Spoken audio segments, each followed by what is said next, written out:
কালকে গিয়েছিলাম একটা রিলেটিভসের বিয়েতে। তো ওখানে গিয়ে কী করলাম চলো তোমাদের কাছে একটু শেয়ার করি। হ্যালো এভরিওয়ান, তোমরা সবাই কেমন আছো? আশা করছি সবাই ভালো আছো।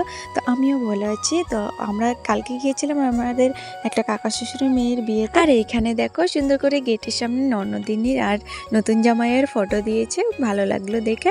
তো আমরা তো ঢুকে গেলাম, আর বাইরে কিন্তু নতুন জামাই চলে এসেছে।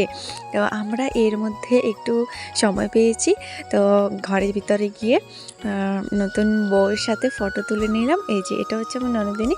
তো কয়েকটা ফটো তুলে তারপরে দেখো জামাই ঢুকে গেল, আর জামাইয়ের কিছুটা ক্লিপ নিয়েছি আমি।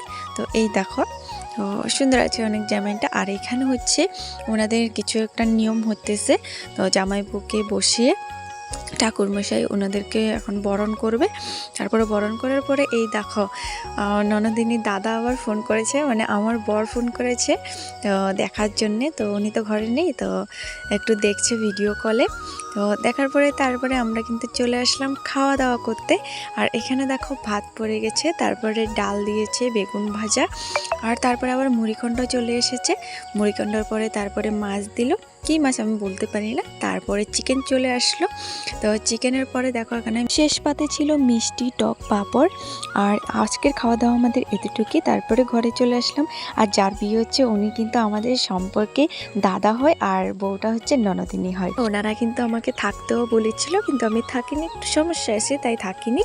তা ভিডিওটা এখানে এন্ড করলাম, টাটা।